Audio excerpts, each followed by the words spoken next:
Hi everyone and welcome to Pixels, a podcast for the discerning gamer.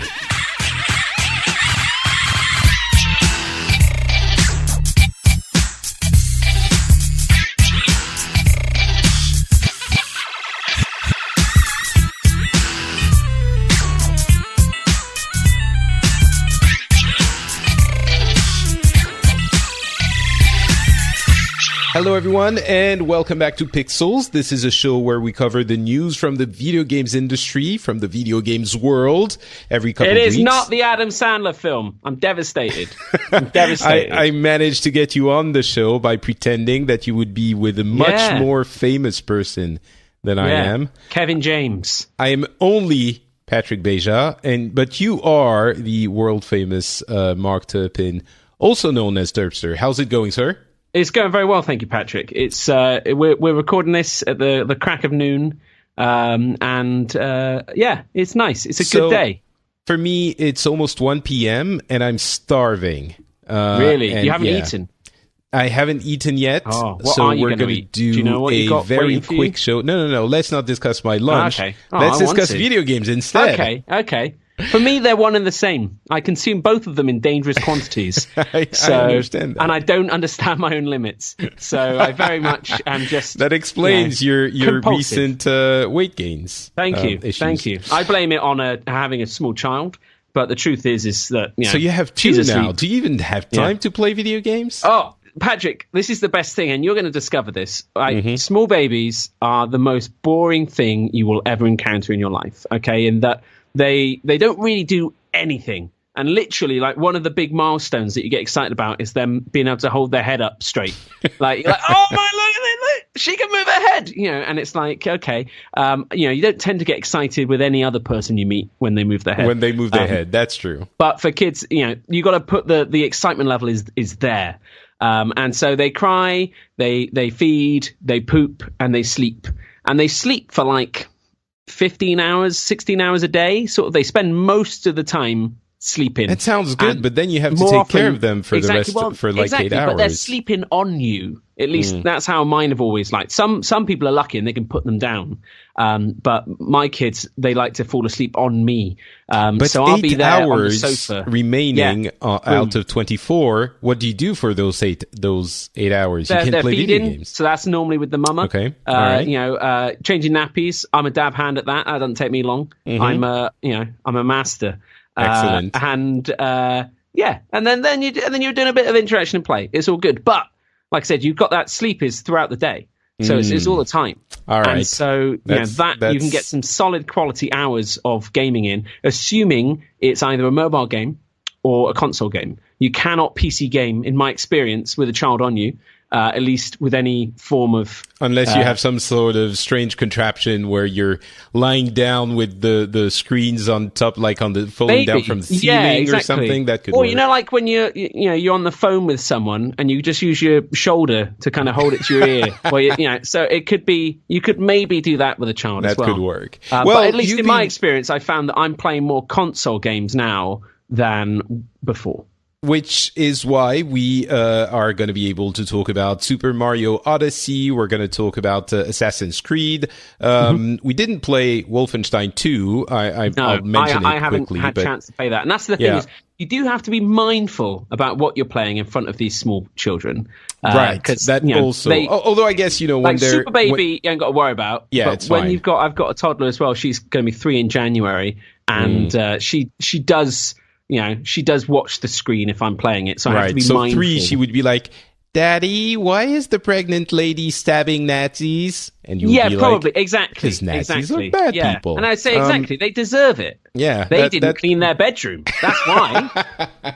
Have you cleaned your bedroom? Well, you better get to it. We're also going to be talking about the Star Wars Battlefront 2 pay-to-win loot box controversy, which has been blowing up in the past couple of days. Paris Games Week, we have a lot of things to discuss from the past, 2 to 3 weeks, because I was at BlizzCon and it was super busy and we had the BlizzCon episode, so we have a lot of things that we didn't get a chance to discuss, including the Sony conference from Paris Games Week. The Xbox One X is available, so you know what? Let's just get started. Let's start with Mario, which is an excellent game. So for people who don't know how the Super Mario Odyssey works, I'm going to go over very quickly the core of the game. Basically, you have different kingdoms, which are essentially maps that you have to go through in a somewhat guided way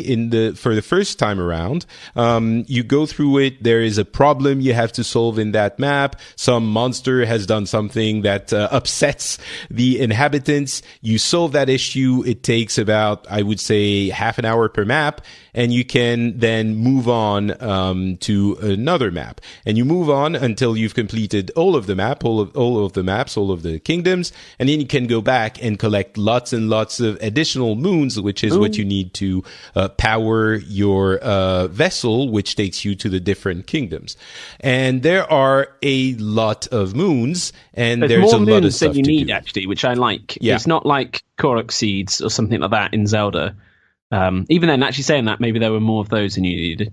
But anyway, you don't need to collect all of them to unlock everything, which is great. So each moon collection is basically a tiny activity. Sometimes it's a puzzle-like thing. Sometimes it's a platforming thing. Sometimes it's just there. It's just Sometimes there. It's You just jump and you get it. Oh, that was a tough one. And the core gameplay mechanic of that game is, of course, it's a 3D Mario game. So in the style of Super Mario 64, Sunshine, Galaxy, and Galaxy 2. And this is the next one. And of course, you've seen this, I'm certain. Mario can throw his hat, his little cappy companion, which turns into his hat. And when you do that, it helps with different moves, new moves that you have. And also, it can capture enemies, which give you an entirely different moveset. And you can capture, I don't know, maybe 50, 60 different enemies, and they are in different parts of the world with different things that they allow you to do. Which you can capture a tree. You can capture a tree. I didn't see the tree. Maybe a stump. You can be a tree. But you can be the Christmas tree. Ah, okay. I will have to go try that out. Spoilers. You're a tree, but it's. So, what do you think of the game? Like, what you played it a lot? Exactly. What's your impression? It's a magical, sort of joyous. Just it feels super authentically fun. Like there's nothing. Like it's not getting enjoyment through shock or through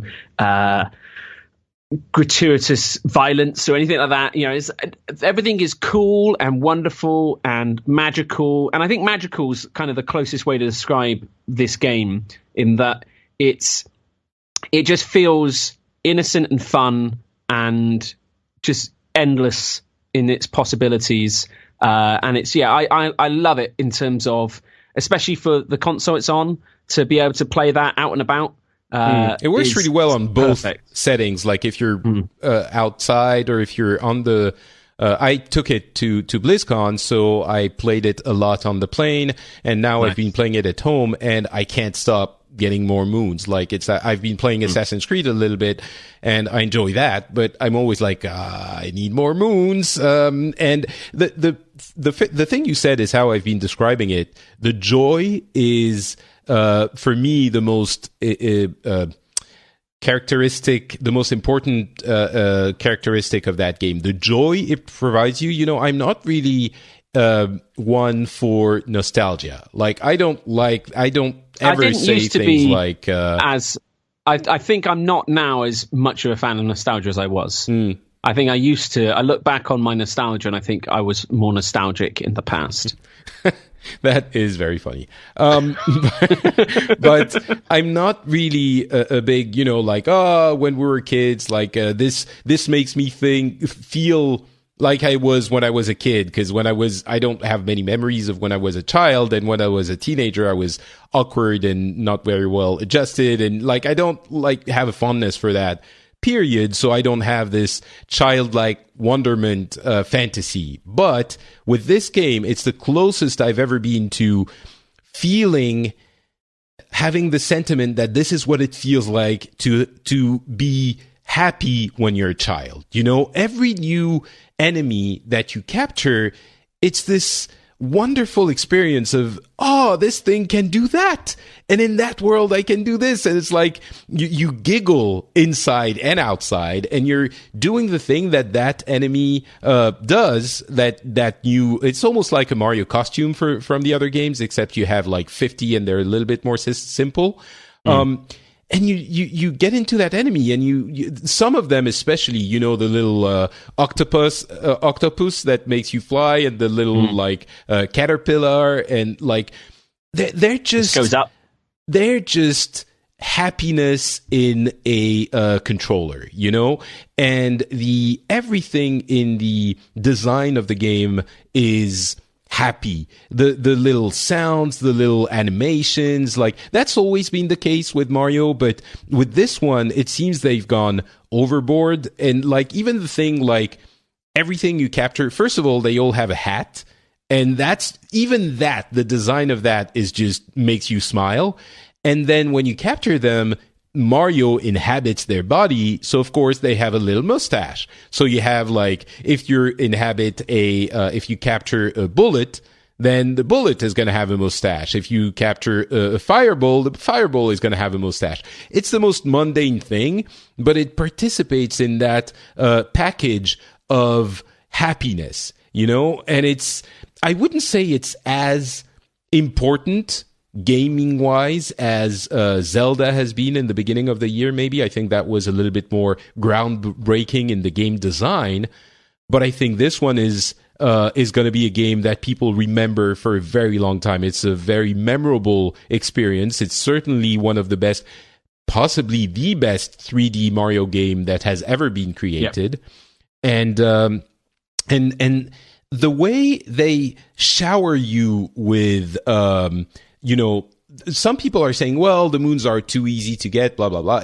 Some of them are very easy to get, but all of them are an opportunity for you to experience something a little bit different and a little bit more, or not more, but like a different kind of joyful gaming moment. It rewards you for experimenting, which I love. And it feels like there aren't really wrong answers in this game, which that's very true, is really nice. It feels rewarding, it feels accessible, and yet it challenges you regardless of your skill level.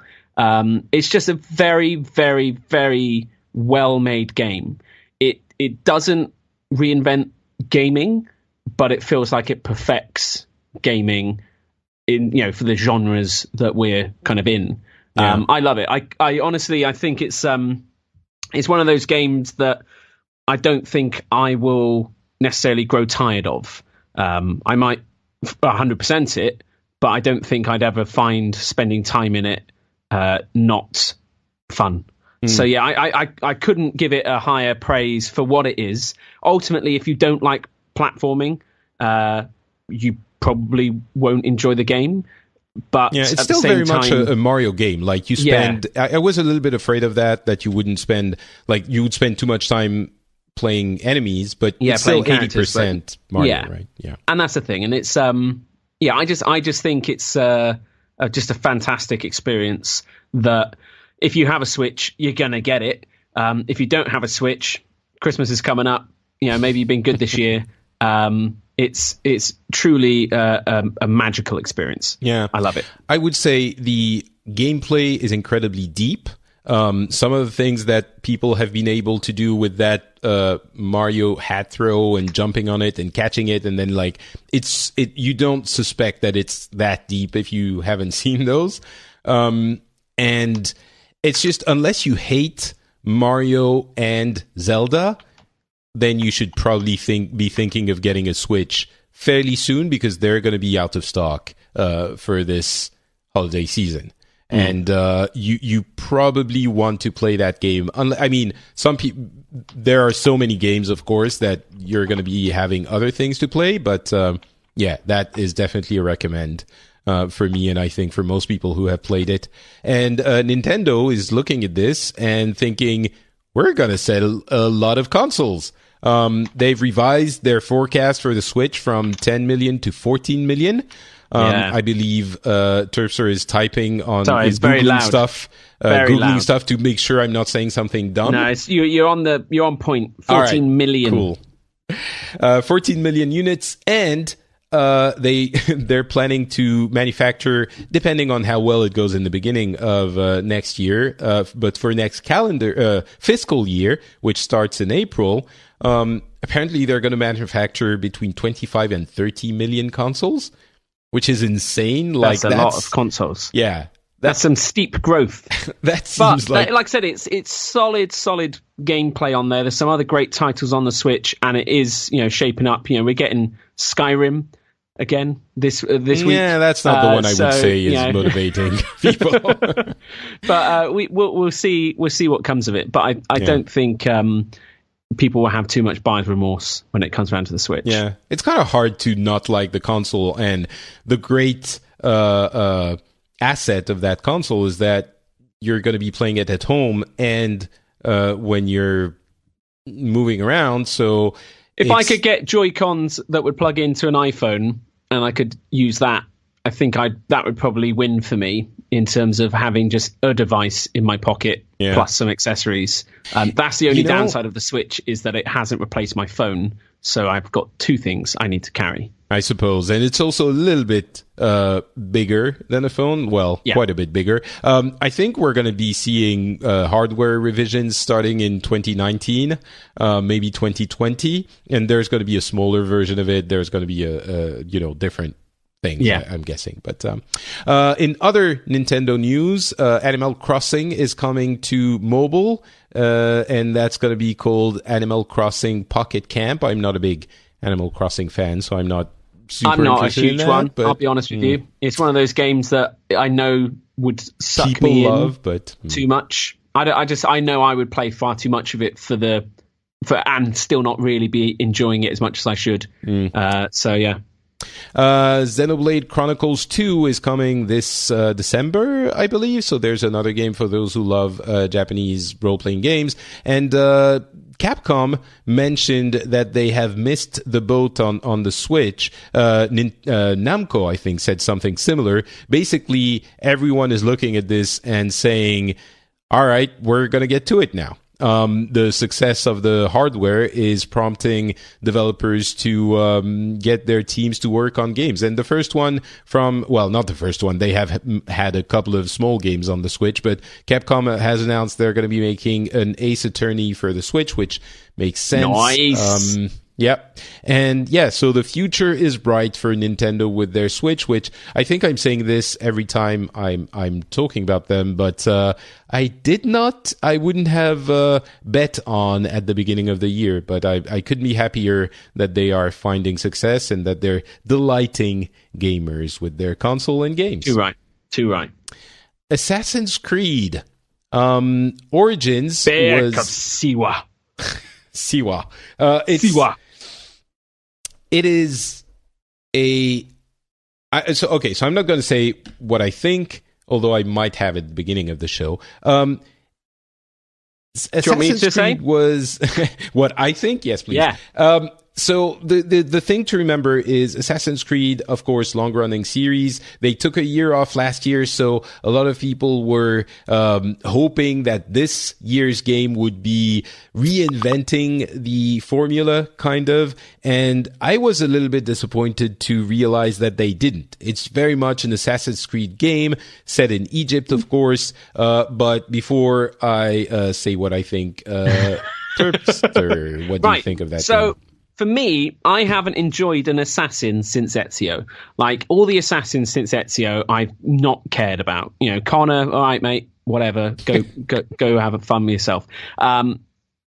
Bayek is the first assassin. Like, again, beginning of the game, I thought, really, ugh. And, like, some of the animations are super kind of flinchy and twitchy. Like, they're trying to have subtle nuances, but it just kind of is that uncanny valley style weirdness. But how far along are you in the game? I've completed it. Oh, you finished it. Okay. Yeah. Once you kind of get into the first 2-3 hours of the game, Bayek really grows on you.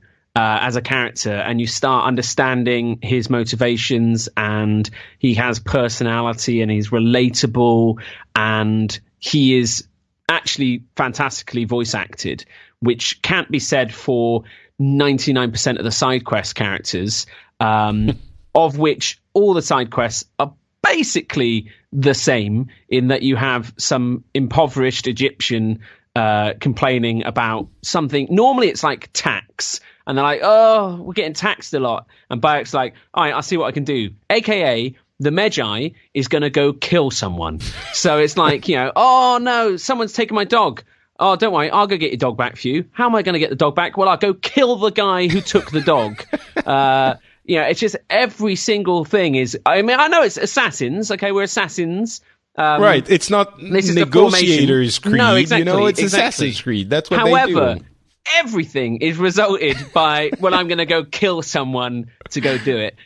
There's a billion side quests, and the actual main quest, excusing the need to level up in between, is probably about 4 or 5 hours worth of story content. Oh, is that it? Yeah, I'd say so. If you bake it down, like if you go on a YouTube and just watch the story cinematics, so didn't actually do the missions, I'd say you're probably talking about kind of 3 hours. So maybe it's closer to sort of 9 hours or something like that. Okay, yeah, that sounds more acceptable. The rest of it, I've played, I think, 30 hours in the game, because just running around and exploring is one of the most enjoyable things that you'll ever encounter. Once you're in the game, there's no loading between zones. You'll load if you fast travel, but otherwise it's seamless to run from one side of the map to the other. And that is tens of kilometers of in-game travel. It is stunningly beautiful. I'm playing on an Xbox One X on a 4K TV. I've got a 65-inch LG OLED HDR 4K TV, aka all of the acronyms. The dog's balls. AKA what? Sorry, I didn't get that. The dog's balls. It's the dog's danglies. Okay. It's amazing. And the game just is gorgeous. And the amount of times I've just stopped and just kind of enjoyed the scenery from on top of a synchronization point and stuff like that. It's beautiful. Just so, like, the fidelity in this game is phenomenal. The physics are a bit Assassin's Creed-y, so sometimes just like a boat will just drop out the sky and you'd be like, what the hell? And you can always pass it off on, it's the Animus, don't worry about it, it's just the Animus. Right.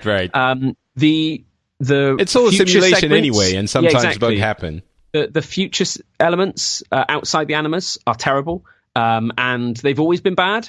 And I think Ubisoft has just kind of said, like, oh, well, they're always bad, let's not bother with them, rather than trying to make them good. It's very short, isn't it? Like exactly, and it kind of feels a waste almost. Like, I get they're trying to advance that story, but that story hasn't been fun again since Desmond from Assassin's Creed 3. The end of that, not having Desmond anymore in those segments, just for me, they haven't built a character in there. So they're trying to now with Lydia. Again, they haven't given it the best opportunity. It's a small little area to run around and explore. It doesn't feel as good as, you just want to get back into the actual main game. Yeah, it feels like it doesn't really matter anyway. Like, it's such a small part of the entire game, at least from what I've seen so far. But so then there's the ship combat. Have you done any ship combat yet? No, I'm about, I don't know, I would say 5, 6, 7 hours in, maybe 6. Okay. So I just got to Alexandria. Okay, cool. Yeah. So have you met Aya? Yes. So she seems like a really cool character. She's fantastic, and you get to play as her occasionally. Doing these ship things, which are very much like if you play Black Flag. It's that same combat again, only you're kind of commanding a trieme, and that's fun. But at the same time, the third or fourth time you get asked to do those sort of things, you're like, oh, okay. I'd rather just kind of run around and explore and go and kill someone over a petty thing. So overall, I thoroughly enjoyed it. Like I said, I think I spent about 30 hours playing the game. And maybe I'm saying that, maybe I'm underestimating how much of that's main quest. But I feel like more often than not, I'm doing a side quest, and it's still enjoyable, but the side quests are very samey as always, in that so and so has a problem, I need to travel to the map, infiltrate an area, kill a person, retrieve someone. So it's very often they've captured someone, so I need to go in, open a cage, carry them out, put them on the floor, talk to them, and then ride off and kill someone else. And that's, I'd say, 90% of the quests. There's not a huge amount more you can do with that. I mean, I would have liked... So what have you been doing for 30 hours then? Well, certainly you've enjoyed the game, running right? around, exactly. I've enjoyed it, and the puzzles aren't that puzzling. There's basically, you'll get to sort of almost like a detective mode, where you'll go into an area and then you'll just basically have to find highlighted objects, interact with them, and then once you've found all of them, Bayek will be like, oh, I see, there was a struggle here and this person there and they ran off this way. In fact, let's go over that way. Cool new mechanics. You've got Senyu, who's your eagle, so you can take control of your eagle and fly around and mark targets, and you basically use it like a drone. So you would kind of go to an encampment, control your eagle, tag all of the guards so you knew where they were, and then you could, they're highlighted and you can follow their movements.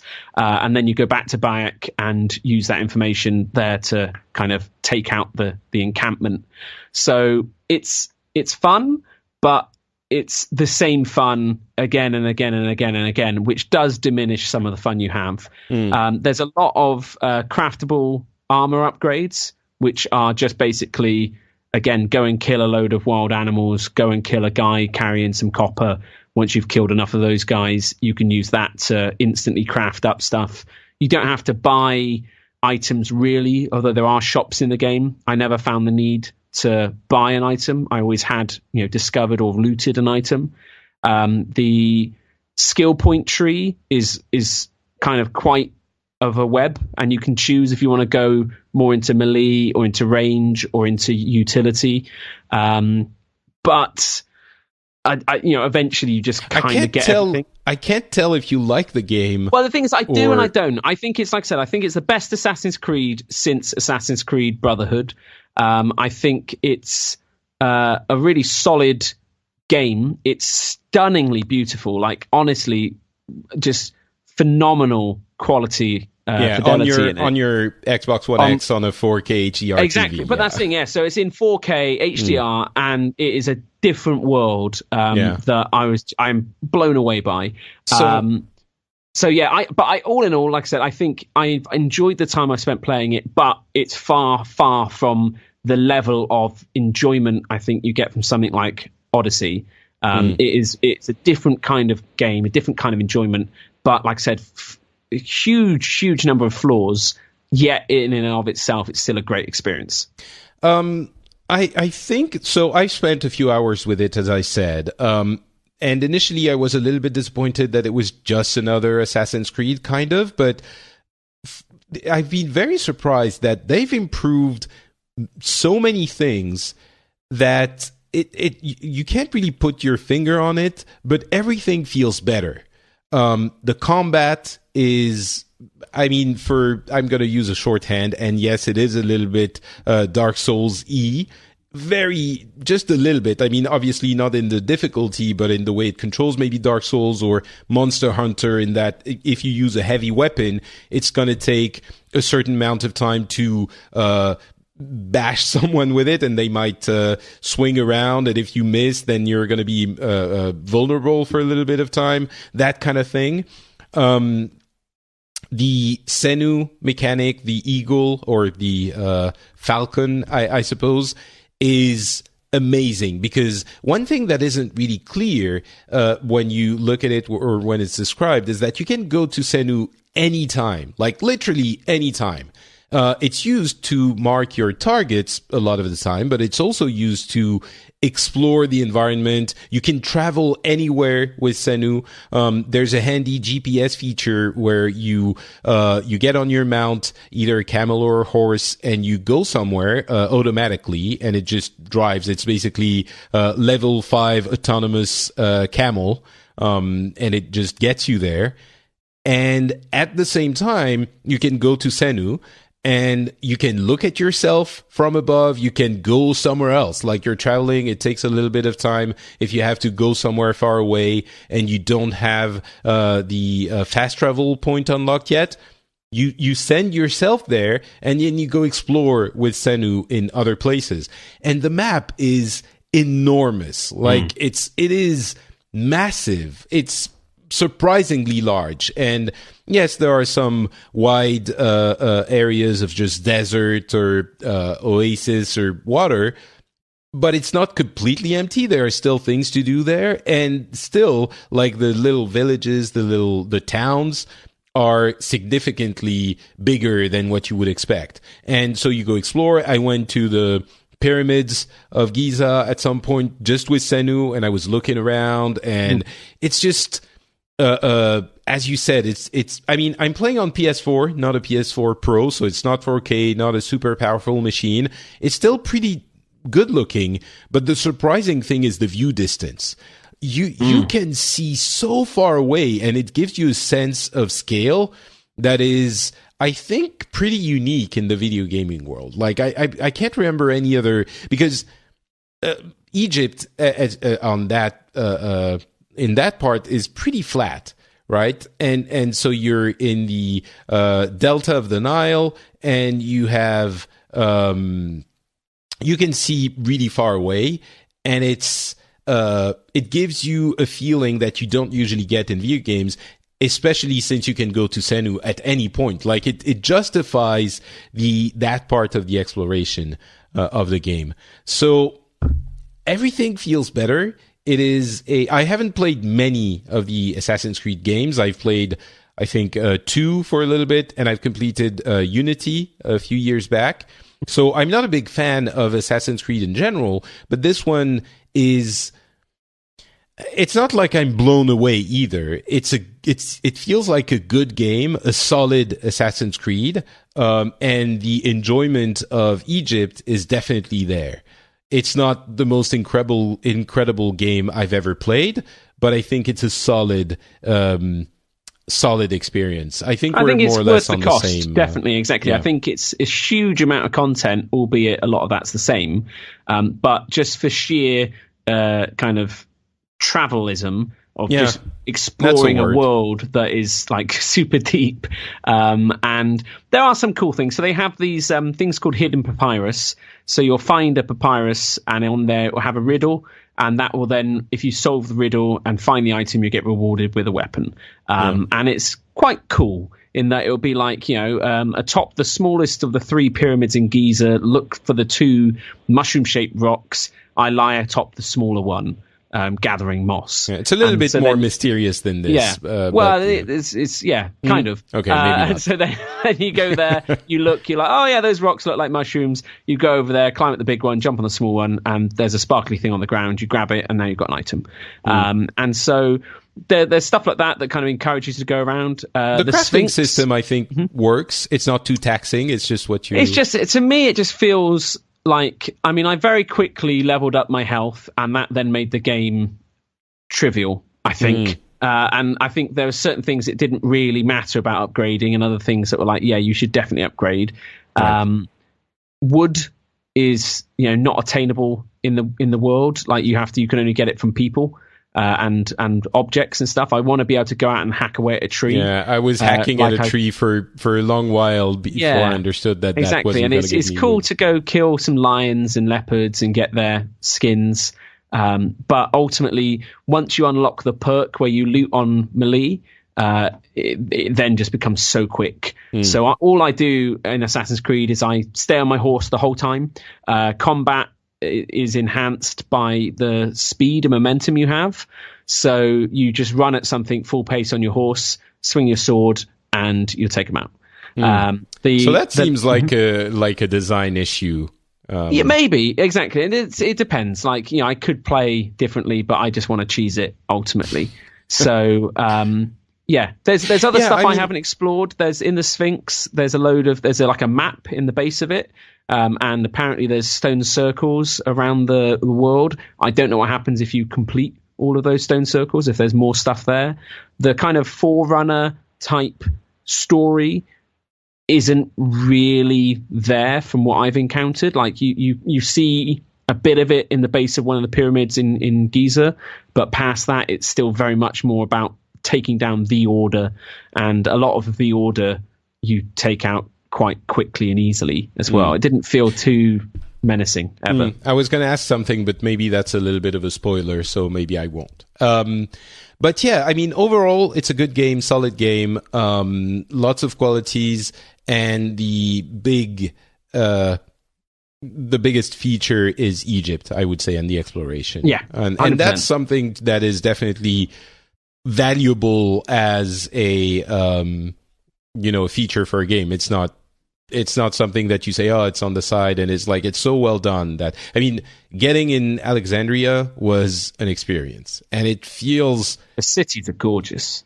It feels like, even more than other Assassin's Creed games, it feels like an experience that you can only have in a video game, and an experience that the virtual reconstruction of something that didn't exist before, and we're all very much looking forward to that education mode they're going to be putting out in early 2018. I hope it's good, and given the interest that we have in the base game already, I think it's going to be.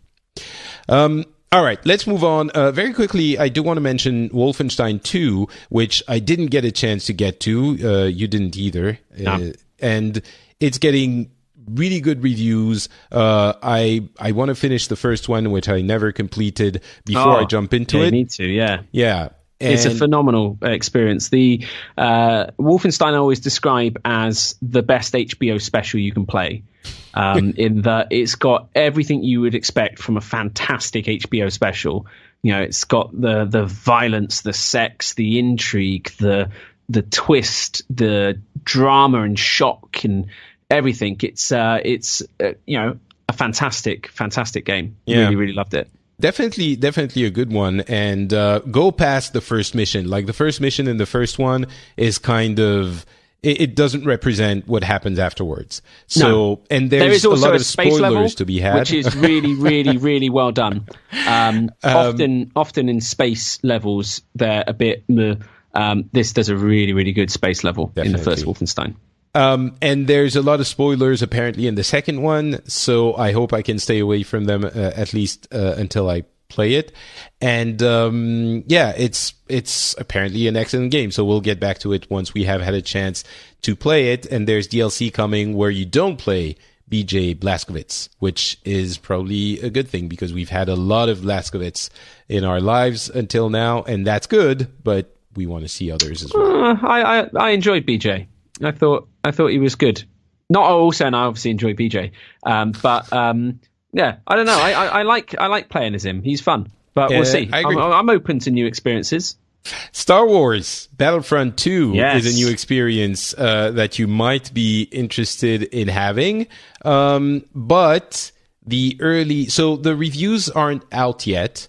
The game itself is coming out tomorrow, I believe, but the fears were justified, and it is riddled with loot boxes that are required in order to... Basically, there's a lot of pay to win in the game, and I've addressed this, I believe, a few weeks ago when we were talking about loot boxes, and my point was...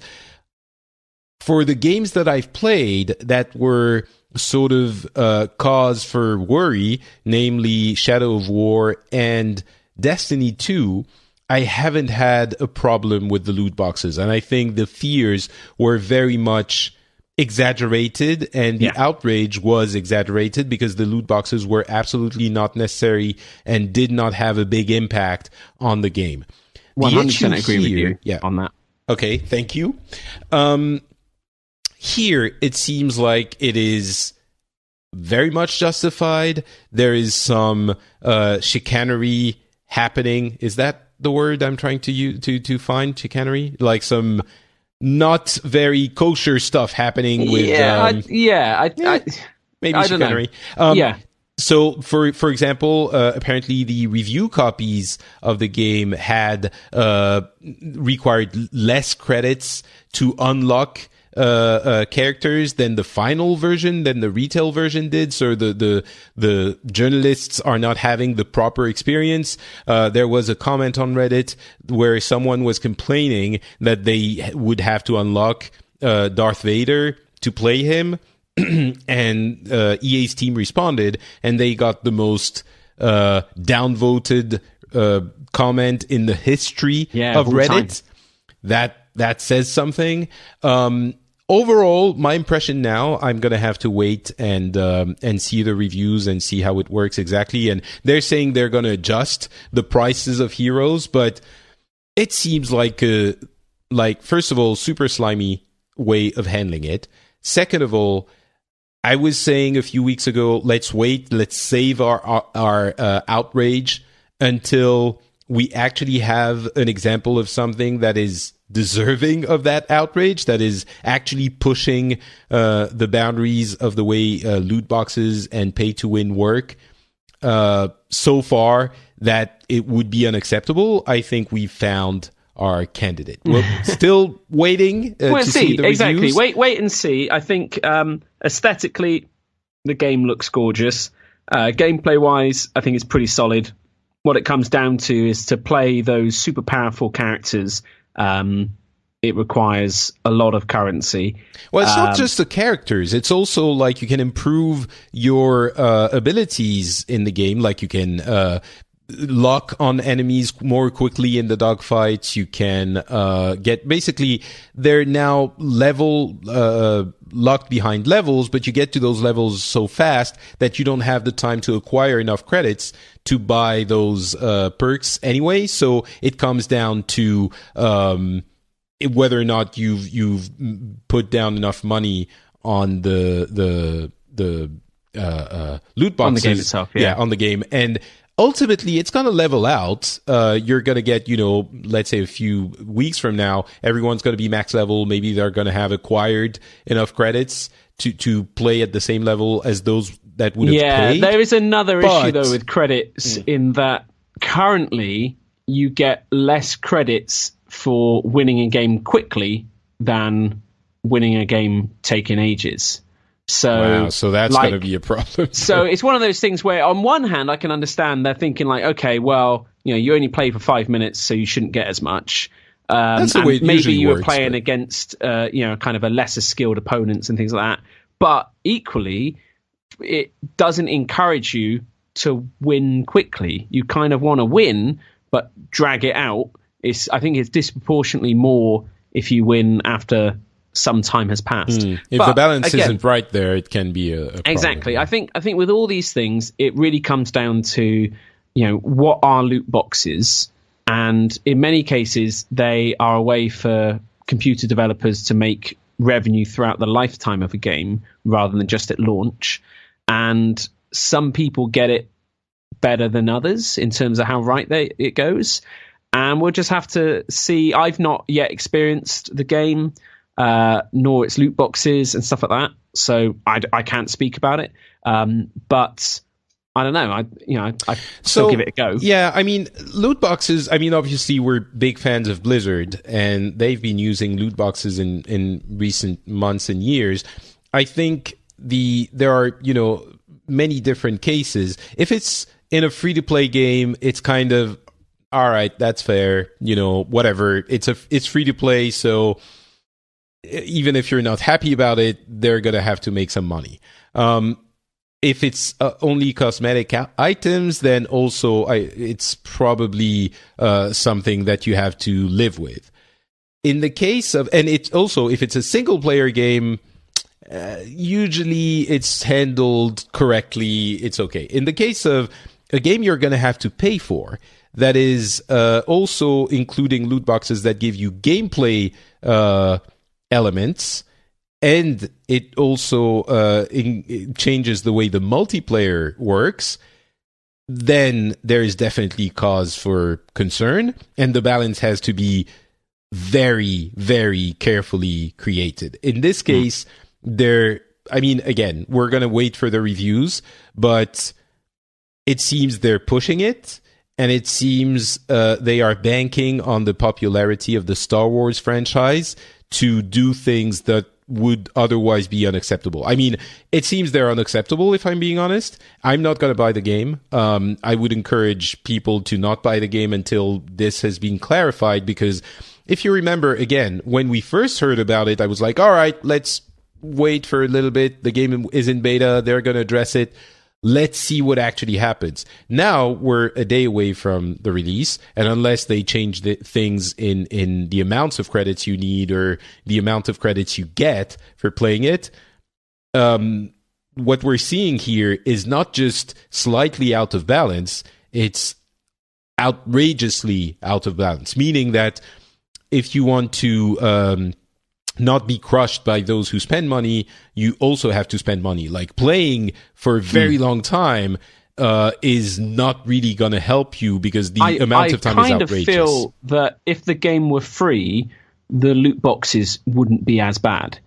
But to have that on top of a premium priced AAA title is just that much. It's just too much. Because there's lots of free-to-play games out there that have, time accelerants in and stuff like that, and it's quite accepted. Like, you get stims and boosts and stuff that allow you to gather gold quicker, get more XP, all these sorts of things, or just buy currency, and that's fine, because it's like you can either play the game for a long time, or you can, buy stuff and just enjoy the time you have to play. That in expensive products, though, just hasn't really been done properly yet, and it's still quite resisted. So I think this is one of the things where genuinely, if people don't like this sort of practice, they shouldn't buy the game, because that is how they will measure success on this or not. Like, how well did it go? Yeah, we got a lot of pushback, but we made record sales, so actually go for it. It just become the norm. There are a couple of things here. First, I think it is possible to do correctly.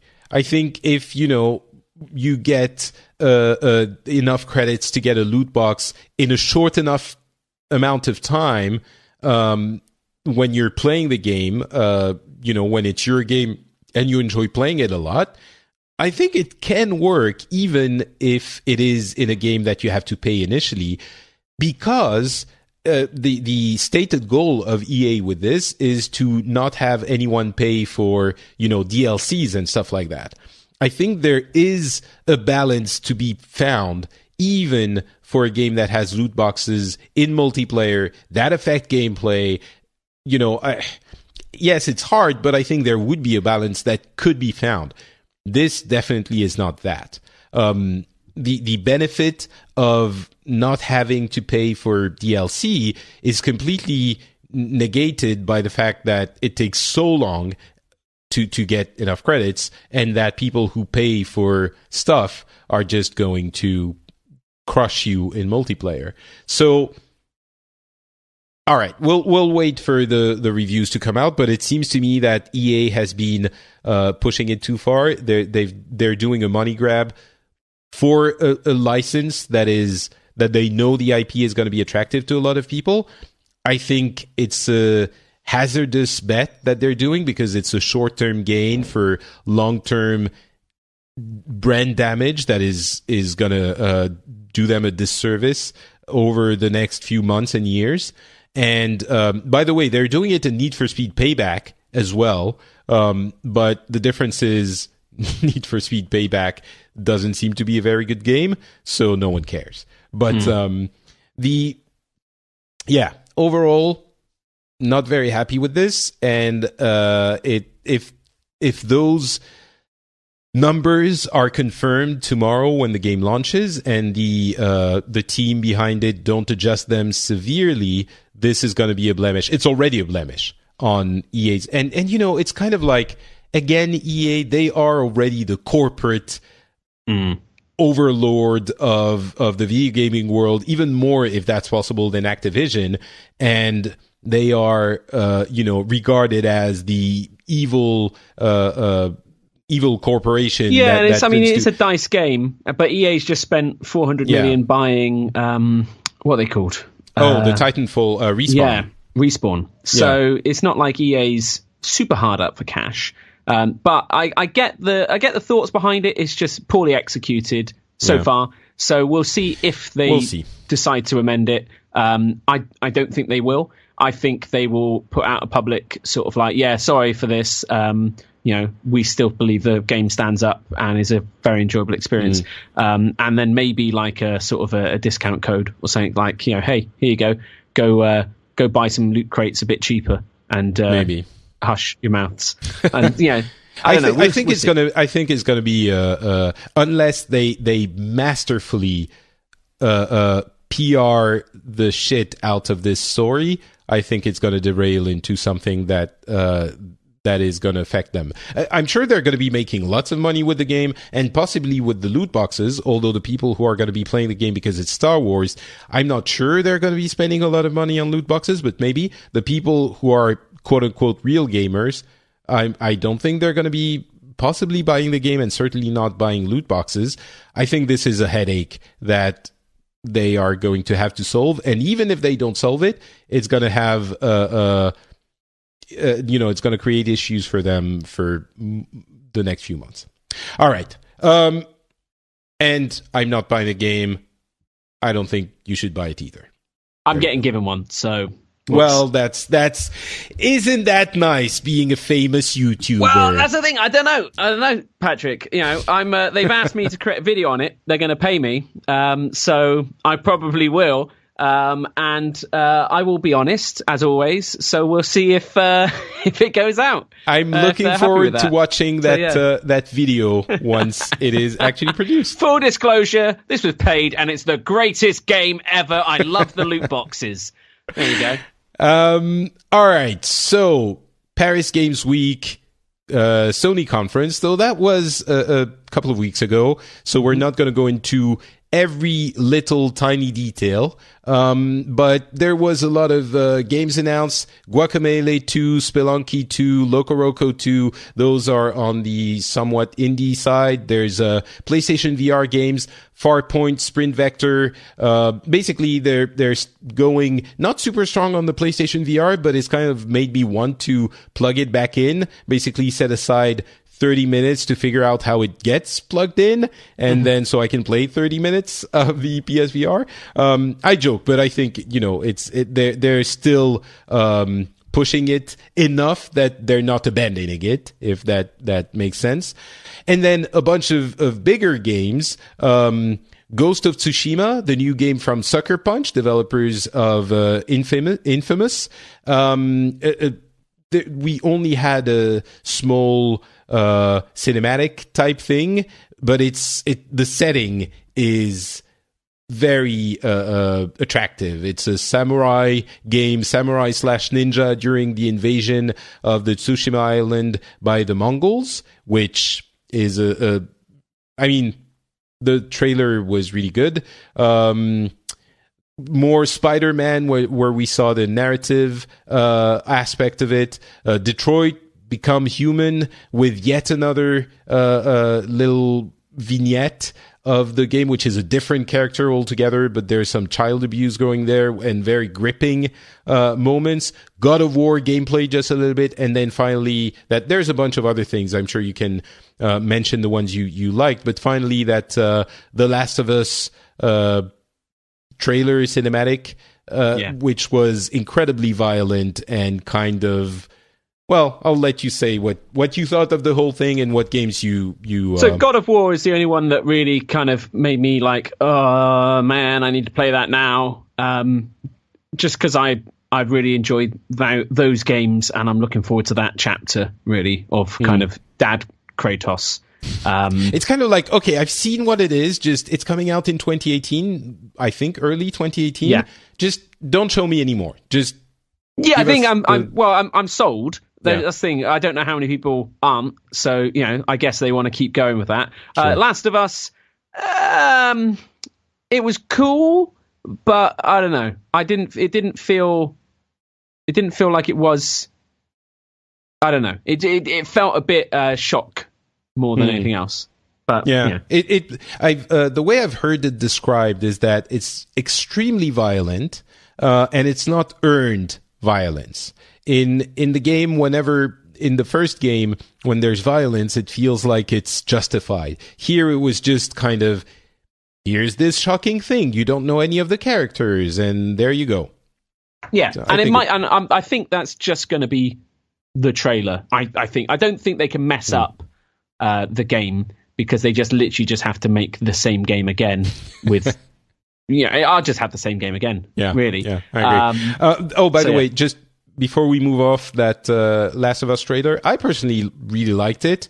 And I love the fact that apparently Ellie's mom, it seems like it's her mom, she is so badass. I really like that she looked buff. She looked like Sarah Connor.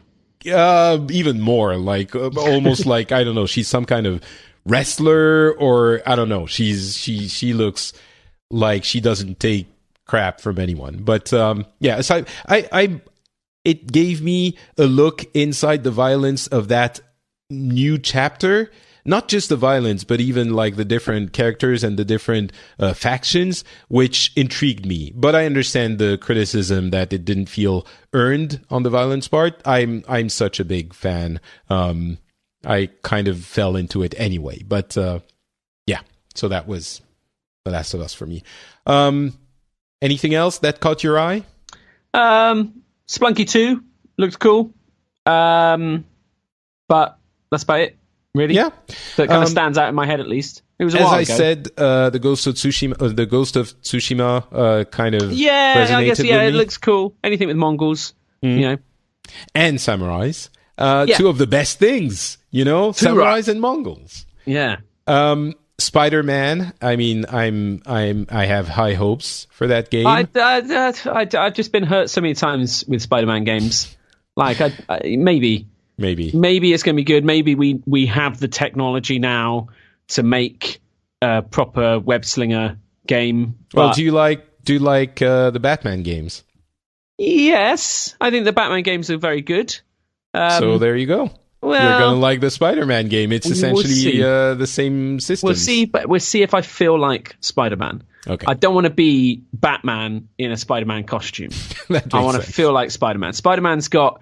that's the problem. Spider-Man's like super overpowered, like has ridiculous resistance, strength, agility. You've got spider sense, and how does that translate into a game is always a bit. The actual act of traveling around and shooting webs and swinging around, the feeling of speed and weight, and I think speed is probably going to be the thing, combining that with controllability and how easy is it to... So I don't know. It's one of those games I'll need to play, and we'll see.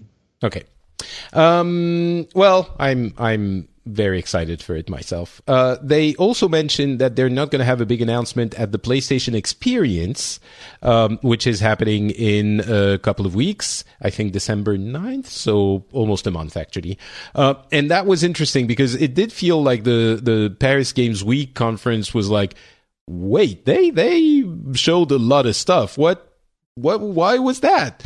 Lots of games, and of course the explanation probably is they wanted to keep the focus on Sony when the Xbox One X was going to be released only a few days later. So that was pretty well played, I would say, by Sony. But yeah, there you go. All of the announcements from PlayStation Experience were blown at the Paris Games Week conference, where we might get some dates. I mean, Spider-Man and God of War are due for dates, so hopefully we'll get that, and maybe a few more details on Ghost of Tsushima. And Sony is also, the PlayStation 4 is also still selling really well. Their forecast has been increased to 19 million for the year, up from 18, and they should have 79 million consoles installed by the end of the year. We're currently at 67. For reference, it's not bad, is it? Not bad. It took the PlayStation 3 7 years to get to 80 millions. So that's a good performance by Sony. I mean, the PlayStation 3 started a little bit slower. This round, hasn't it? Yeah. That's the thing. PlayStation 3 suffered against the 360, but this time the role's been reversed. We'll have to see, obviously, how it carries on against the One X. But well, so the One X. Pro, Yeah, let's talk about that. The One X is available now. Oh, and by the way, Microsoft has stopped manufacturing the Kinect. So pour one out for the too ahead of its time Kinect, which still lives on in our iPhone 10s and Amazon Alexa smart. Yeah, exactly. They had some of the ideas, right? Yeah. But yeah, so the Xbox One X is available now. I think you did, talking about paid promotions, you did a thing with Microsoft, didn't you? So I got given one. Excellent. And I was there for the Xbox launch in the UK, where I played Shadow of War on it. And so I had a One S. And going from a 1S to a 1X, externally, I went from a white console to a black console, but otherwise they look identical. But the X, which is quite it's quite a feat of engineering. I think we mentioned it, but it's tiny. It doesn't have the external power brick that was enormous that I hated. Figure 8 cable. The thing is, it is heavy. And it is it's an extra kilogram heavier than the S. And pick it up and you're like, whoa, hello. It's dense. Well, that's what you pay for. It's $500. Exactly. I wouldn't be surprised if they put lead in it or something like that to make it feel like, oh yeah, this. I see why it's so expensive now. Yeah. It's an impressive console in terms of the gaming quality. I hate the UI. I don't like the UI. That's still the same, right? Well, it's the same as the last Xbox update. Which was, I don't know, what was that, a few months ago? Mm-hmm.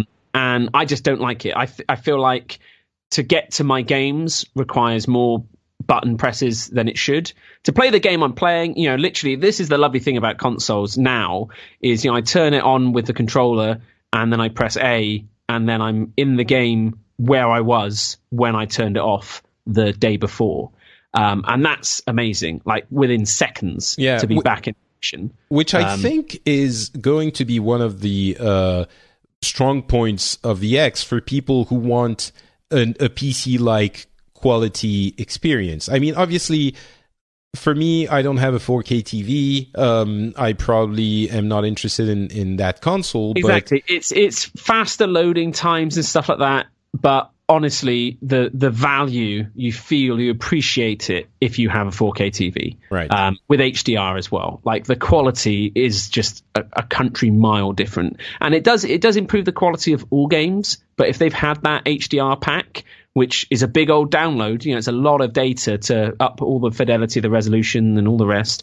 Yeah, I think most games are around like 100 gigs or exactly. Like so you get a terabyte drive in there. It's not that many installs. But yeah, it's gorgeous. Like the gameplay on it is beautiful, stunning. Just it truly is. So but the UI, I think, is just terrible. To give you an idea, Digital Foundry made a test of, I think, Wolfenstein 2 running on the X and running on a high-end PC at 4K, HDR, all of that.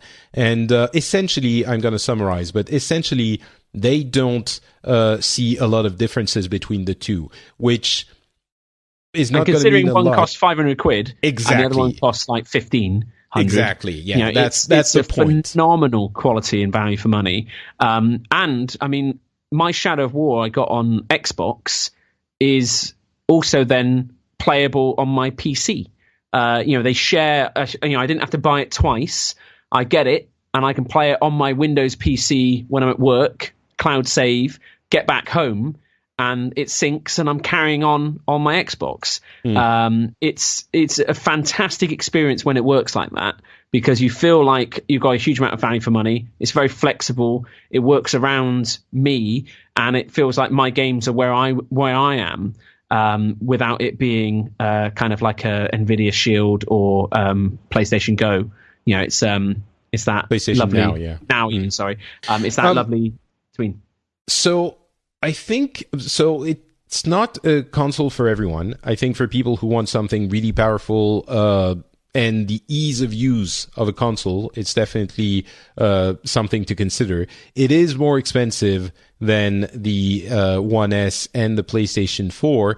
And the other big issue is that it is the lack of exclusive games. I mean, that's what we've been saying for a while. Microsoft has no exclusive games anymore. I mean, you can mention Forza and Halo and Gears of War, Tomb Raider, stuff like that. Yeah, I guess Tomb Raider, but the latest one came out for.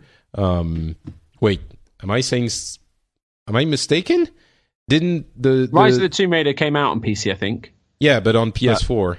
Yeah, I think so. Yeah, it was just windowed. They're all windowed exclusives. Yeah. So exactly. They don't have anything that's only, except I guess Halo. Yeah, Halo and Gears of War. And the thing is, but I think those are also then playable on PC because of Microsoft. Yeah. So, but Phil Spencer, that has been promoted in Microsoft, and he's basically been saying, hey, we're going to be buying dev studios and we're going to be creating exclusive games, which is great, but how long is that going to take? So, I mean, for me, it's still PlayStation 4 because of the exclusive games. If the Switch has proven anything, it's that the games are going to make your platform. So I'm glad that Microsoft has managed. It seems to me like Satya Nadella, the CEO of Microsoft, was not really interested in the Xbox and so was leaving it to its own devices. And now Phil Spencer has managed to get high enough in the hierarchy that he can influence those decisions. So I'm looking forward to see what's going to happen for the Xbox brand in the next, 18 to 24 months. The Xbox One X is certainly a great device for the people who want to play games that aren't exclusive to other platforms on a quote-unquote cheap, super powerful PC, kind of. And it seems like it's selling pretty well. I suspect, it's an HDR Blu-ray player as well. So it's one of the cheapest HDR Blu-ray players you can get, as well as also having everything else. Obviously, you can watch Netflix and Amazon Prime through it, YouTube. You can use it as a smart TV, but truly to get the value for it, you probably already have a TV with all those things integrated anyway, bar the Blu-ray. So. Yeah. And it does. It is fantastic if you have the accompanying kit. Yeah. And that's what's going to make it trickier. Obviously, if you're buying an Xbox now, you might as well buy the X. If you already have a One S or even a One, upgrading to the X without having the TV, I can't imagine many people doing it.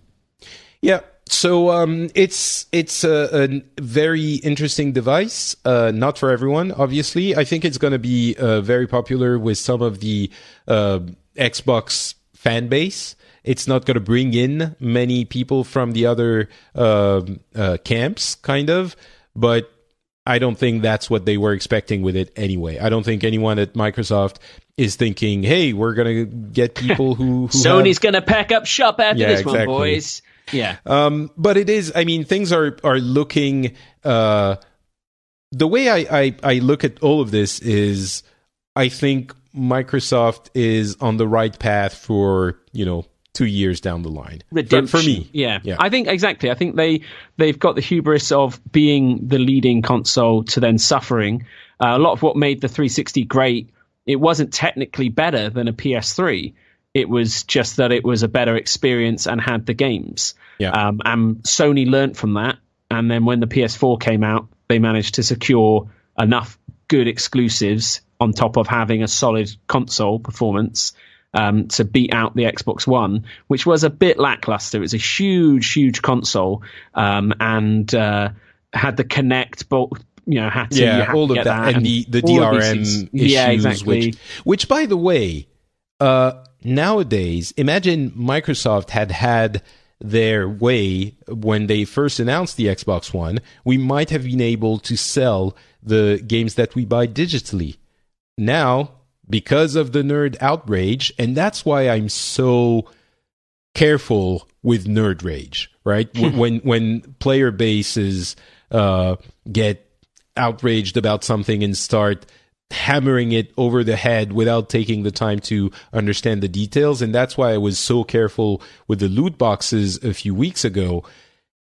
What Microsoft was proposing back then had positive sides and negative sides, but the positive sides were really good.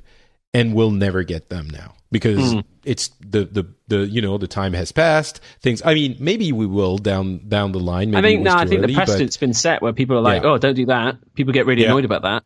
And now it's happening. More and more people are buying their games digitally, and you can't lend them, you can't sell them, you can't do anything with them. So anyway, I didn't mean to go back down into that controversy, but yeah, Xbox One X, good machine for those who want it. And PUBG is coming to Xbox One. Oh, sorry. Yeah. Last thing, Microsoft apparently has plans to launch a game streaming service. So just like the PlayStation Now and stuff like that, it might happen that we don't have any other consoles after I think we're going to get another generation, probably around 2020 or so. PS4, Xbox 2, Xbox 1000, maybe. I don't know. But then you think we'll go cloud? Well, the thing is, the diminishing returns on bandwidth are important, meaning once the bandwidth is good enough to accommodate 1080p or 4K, and we will get there, video with enough, with a small enough lag and latency, then once you can do that, you can increase the power of the console on the other hand, on the other end, exponentially, and it doesn't require a bigger connection. You just have the video quality that you would expect. So I think it might be something that gets that becomes more possible sometime. So I was obviously a huge fan of OnLive. I got to work on that a bit when it came over to the UK, and I played through the entirety of Arkham City on an iPad with a Bluetooth controller, and it was phenomenal, and I loved it. And for me, in those situations with the circumstance, I had great internet. I had no problems. It was a magical experience. The realities of broadband at the time for a lot of people is they couldn't do that. And then more so, it was the games publishers and iTunes and Apple who all wanted a cut of that revenue through the subscription service and buying games through the platform. That just meant there was no margin. It just couldn't work. Right. Then obviously PlayStation bought Gaikai, which was a similar streaming service, but wasn't as robust and didn't really work all that well. And then they turned that into PlayStation Now. But then they bought OnLive, got all of those patents and stuff, and PlayStation Now became fantastic with what it could do. As it stands at the moment, there's a new company. There's a few new companies, but there's one called Polystream, which they are going more down the route of kind of MMOs and big games that want to do trials and demos, where they are allowing cloud apps, so you can be streaming it on Twitch, and then your audience can click a button, and then they can play through a web browser interface through the game instantly, straight away. So for the big MMOs out there that are 80 gig downloads, it can turn into just an instant stream, so they don't have to worry about the barrier to entry and stuff like that. So there is still kind of R&D going into that space. There's actually a company, a French company called Shadow that does that. Basically gives you your own Windows instance, and you can install whatever you want, and it works pretty well if you have the connection. And think of it in terms of kind of phoning up your ISP and being like, I want a Titan XP now in terms of graphics card, please, thank you. Okay, what's that? £10 extra a month? Okay, cool. Yep, thank you. Boom, instantly upgrade your setup, all on the cloud, all scalable. It certainly feels like it's the future, and all of the stuff we've had so far works. It just doesn't work every time, like having physical products in your hand tends to. So as the quality and bandwidth and all that increases down the line, I completely agree. I can only see it as the future, and getting to that point where then any device that can get Wi-Fi is a high-end gaming device becomes complete game changer for everything. So cannot wait. Yeah, so it's not surprising Microsoft is looking at this again. They did say they looked at it before. It was too expensive and the infrastructure wasn't ready. But you have to imagine that within, 8 years or so, it would be something possible. So, so PlayerUnknown's Battleground is coming to Xbox One in December, which we kind of knew already in the preview program. There's another aspect to PUBG, though. It's going to be released quote unquote, on PC by the end of the year.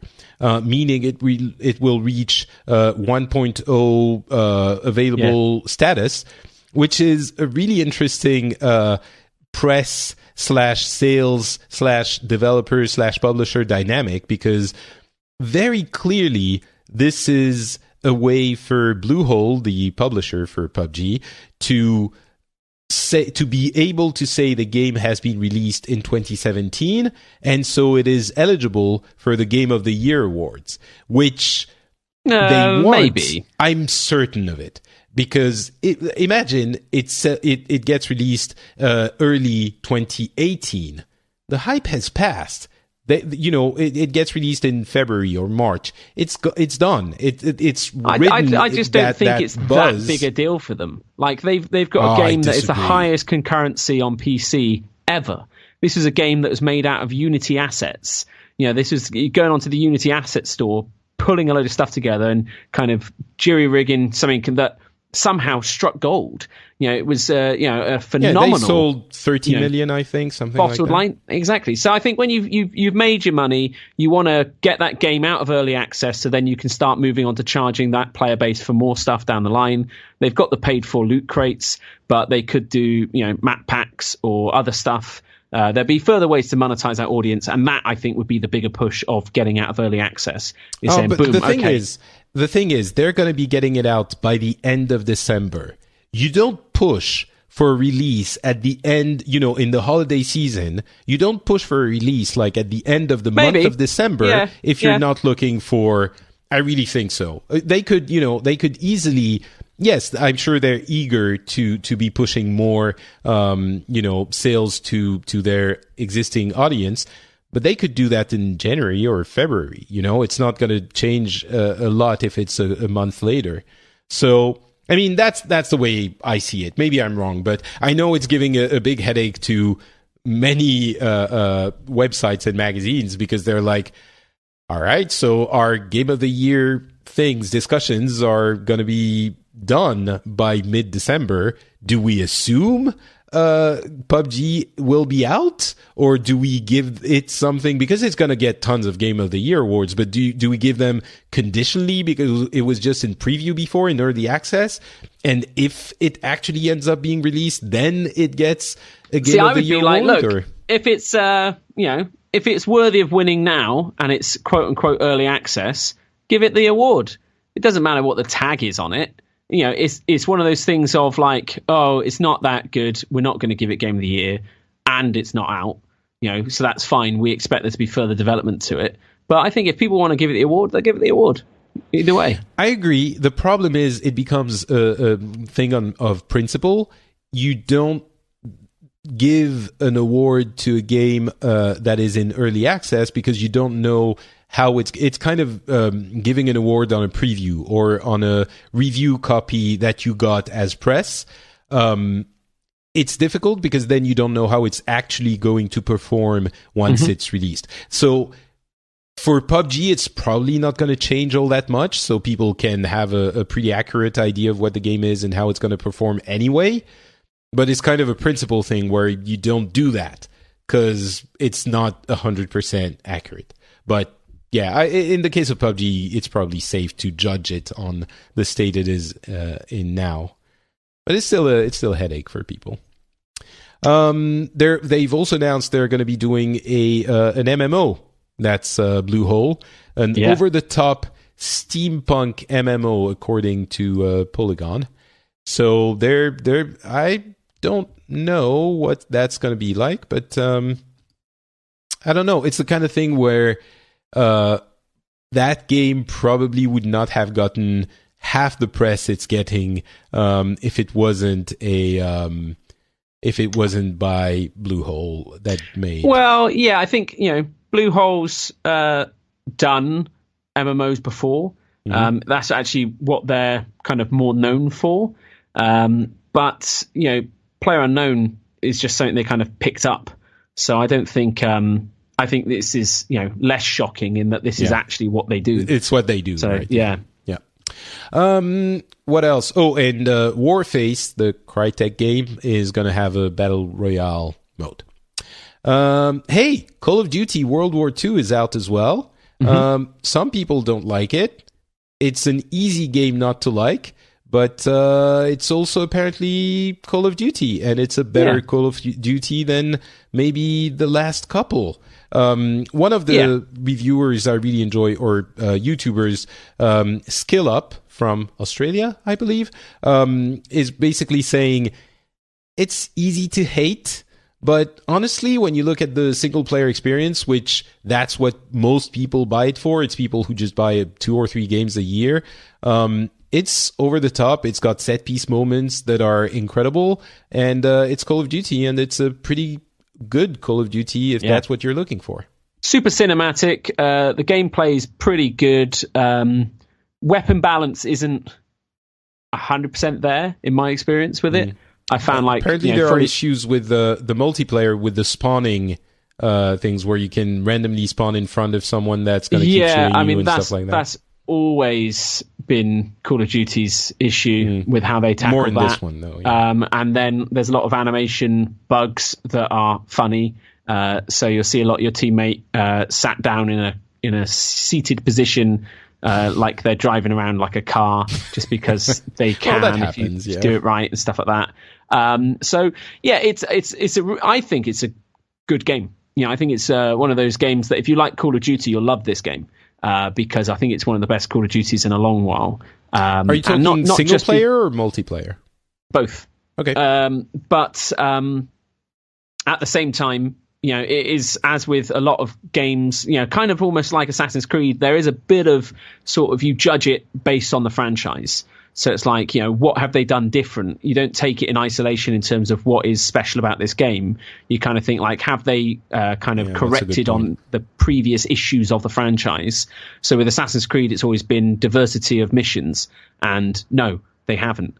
But is it a good game? Yes, it's phenomenal. And I think that, you know, Call of Duty, it's cinematic. When you play it as single player, it is cinematic through and through. It's a blockbuster in every sense. So, you know, will you enjoy it? Yeah. Will you be proud about enjoying it? No, it's not. It's like coming out saying, "Oh yeah, I was a big fan of the last Transformers film." You know, no one was, but evidently you were, and it still made a ridiculous amount of money. It makes no sense. No one go and see the Knights of the Fallen, or whatever it is, the Transform. It is a terrible film. Sorry. Anyway, did it make a lot of money? Yeah, it made a huge amount of money, and it baffles me. I don't know how, because it was a terrible film that made no sense, but like 0 sense. It almost like they went in and reshot scenes to make them make less sense. I feel like I had a brain aneurysm watching it. And it baffled as to how people could make a film that bad and that much money went into it, and it's just terrible in every way, in every single way. And yet, you know, and it's really long as well. Yeah. It's like 2.5. Anyway, sorry, this isn't what this show's about. Don't see that film, please. All right, I didn't, and it's too late. Most people have. Won't, yeah. Yeah, EA is shutting down Visceral Games. That's also a story from 2 or 3 weeks ago. That was the studio. First of all, they developed Dead Space, exactly. And they were developing the Star Wars narrative game, basically the Uncharted Star Wars, that Amy Hennig was hired to do. It was surprising because it's a Star Wars game developed by a studio that has a proven record on being at least very competent, if not very talented. And they just shut it down, and they're completely rethinking the Star Wars game in what seems to be a somewhat concerning way, because their phrasing is essentially what they're doing is they want to make it a game as a service. They had a long narrative experience, and they're saying they want to do something that is more in line with the current market's expectations for long-term servicing of a game. And I love narrative experiences. It's not like they're completely going away, but there's certainly a sentiment that they're not as profitable as games once were. and the price of games hasn't increased in a long time, and yet the cost of developing games has increased, so the entire industry is moving. That's why we're seeing, that's why we're seeing loot crates and stuff like that, and also because developers like money and publishers like money, obviously.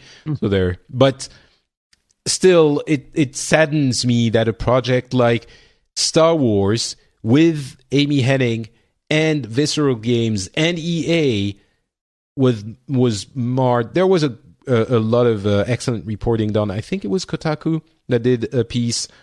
That studio was troubled, and people were feeling the end for a long time, and they were pulled to help on other games a few times, and the game itself was not very well defined, and so it's not like EA just pulled the plug on a great project that was just months from actually coming out, but still, it saddens me. Yeah.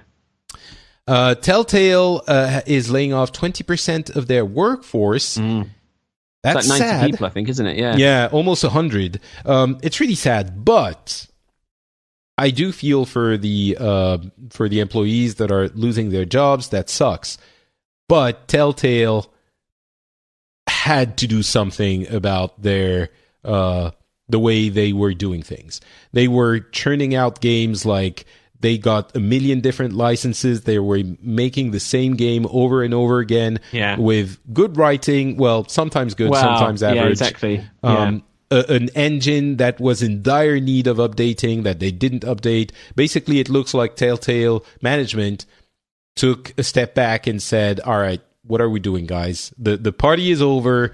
Let's rethink how we're moving going forward so that we don't have to do something more drastic maybe in a few years. So I'd say it's probably something that was coming, and given how they grew in the past few years with the Walking Dead Telltale game, the way it exploded and how they evolved, Batman and all the other stuff they did. But it was their plan was to license that Telltale story engine, and make more of those adventures. But I think they've just found the saturation point, really. Yeah.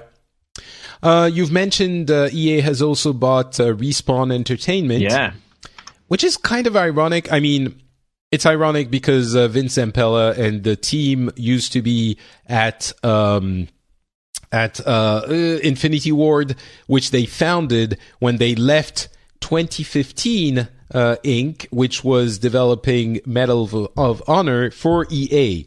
So they left EA for Activision, left Activision angry. They left EA angry for Activision, left Activision angry for EA again, and now they're being purchased by EA. Makes sense. Titanfall was already being published by EA, and Respawn has not known enough success to stay independent, and they're a very talented company. I think they're working on a Star Wars game as well, right?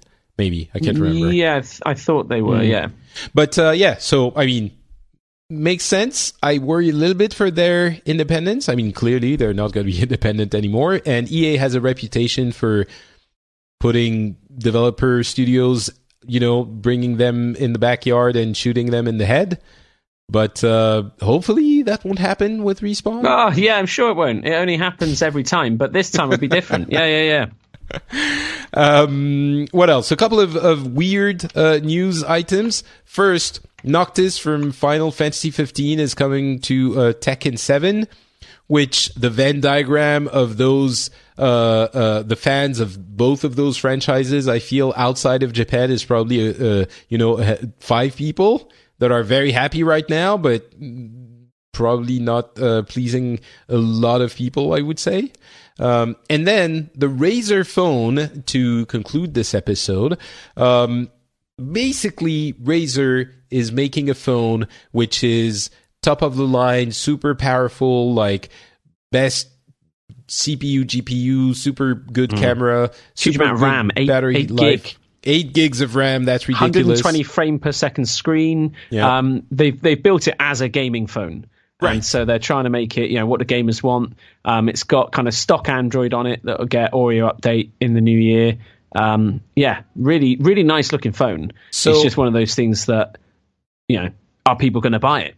Exactly. Do gamers want a gaming phone, or do you want a phone? To bring it back to what we were saying at the beginning of the show, you're someone who plays on your phone quite a bit, right? Yeah, given your all the time. Family situation. Are you interested in that phone?